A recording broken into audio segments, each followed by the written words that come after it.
everybody, welcome to Stamp Along with Rubbernecker. This is Preeti.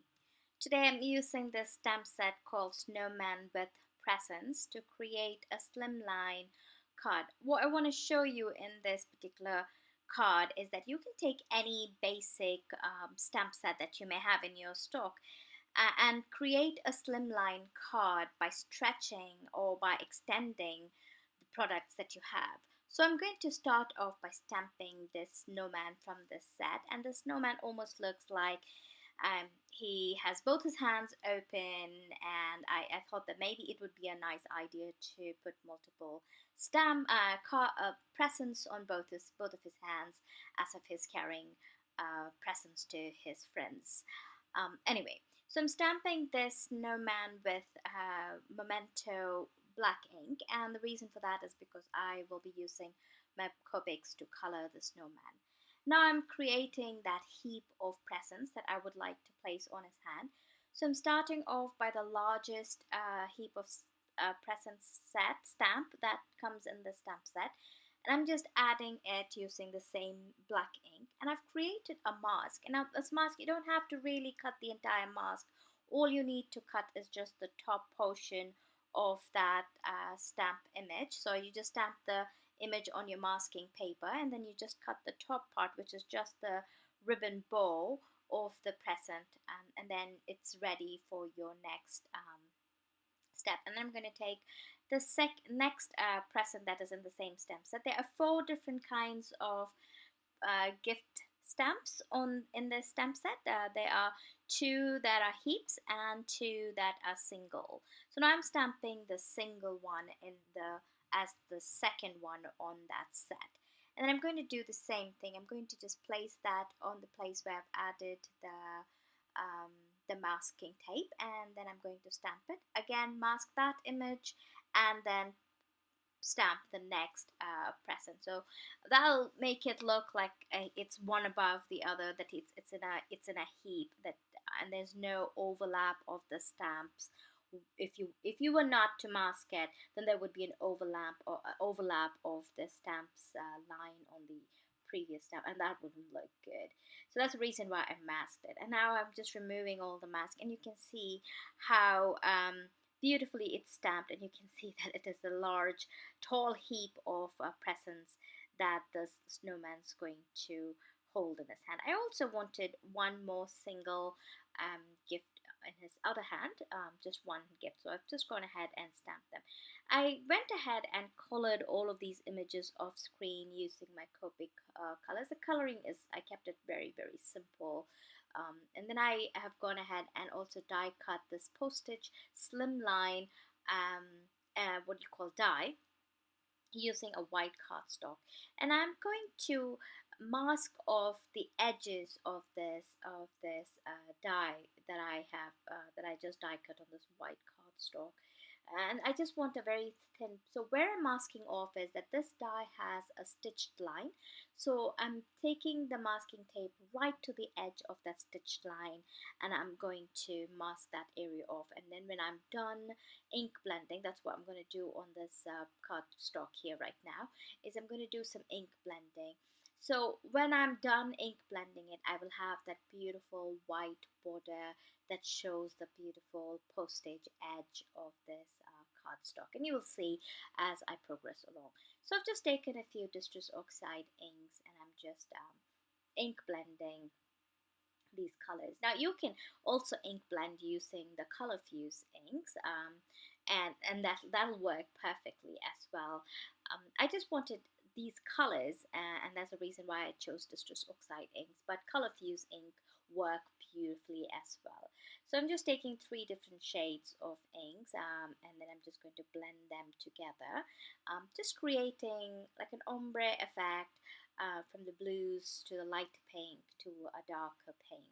And yes, these colors are a bit non-traditional holiday colors, and I kind of like the look of non-traditional holiday colors for the holiday season. So I'm just creating this background for the snowman, and I'm just taking off that masking tape, and you can see that white border that it has left, and it really looks beautiful. And now it's time to just assemble this card. So I'm just going to show you how I'm going to place that snowman and then this heap of presents. And you can see how it's so proportionate because I created the tall heap of presents. It's very proportionate to a slimline card. If he was to hold just two tiny presents in his hand, the tall slim line would look very bare and minimal, and it wouldn't be proportionate. So I just want to stamp the sentiment onto this panel, but I want to make sure that that panel is nice and dry. So I'm heat setting it, and I'm adding the embossing putty so that the embossing powder does not stick anywhere. But I'm just doing a test run here even before I stamp the sentiment. I'm just adding the white embossing powder just over this blended cardstock just to see this, and you can see that it is still wet, um, and the embossing powder is sticking in where I don't want it to stick. So I'm just going to repeat that process. I'm going to heat set it once more, making sure that the paper is nice and dry, and then again run apply some embossing powder on it to see if there's any stickiness. And now you can see this time that it didn't stick anywhere. So now I know it is ready for embossing. So I'm just going to place this on my Misty, and I'm taking this sentiment, and the sentiment that I'm going to use is from the Merry Christmas stamp sentiment, and they're beautiful sentiments. Not they're all Merry Christmas, but they're very beautiful fonts that I really like. And there's one particular sentiment in this stamp set, and it's called have a holly jolly Christmas. And I'm just going to place that on the left edge of this stamp of this cardstock, and I'm just making sure that I have enough place to place my other elements later on. And now I'm going to just stamp this onto this cardstock using embossing ink and white embossing powder. And I'm just going to put my white embossing powder, and I'm going to heat set that. I just put it multiple times. I'm adding the powder multiple times, just making sure that I've got the embossing powder covered in every inch of that sentiment. It is a large sentiment, so I want to make sure that the embossing powder was covering every part of it. And then I just heat set it, and you can see how beautiful the sentiment looks. And I really like that sentiment, that really long sentiment.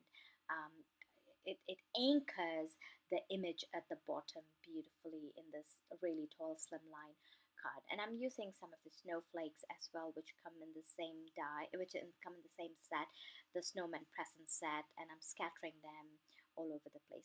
Again, you can create a very similar card in a regular A2 size card as well. All you're going to do is you're going to maybe not use a heap of gifts, presents in the snowman's hand, and maybe you won't use this tall sentiment. Instead, you will use a shorter sentiment, and you can easily make it into a A2 size. But I want to show you that how you can take a basic stamp set that you may have in your stash and make a slimline card.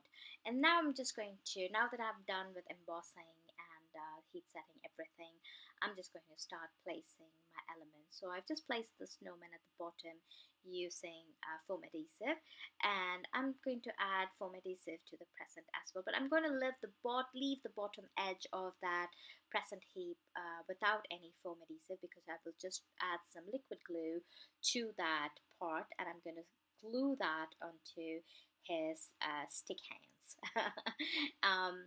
And the reason that I didn't add foam there is because I wanted everything to be in the same level, and I didn't want to add any bulk anywhere, and miss the and kind of make it uneven, and that was a reason. So the same thing I'm doing with the second present as well, the single present as well, in his left hand now. I'm just adding foam on the top part of the present and a liquid adhesive on his hand itself, and adhering it. That makes it flush, everything flush to the card base. And now all I'm doing is I'm taking this pre-scored slimline cardstock, and you do get this in the Rubbernecker store.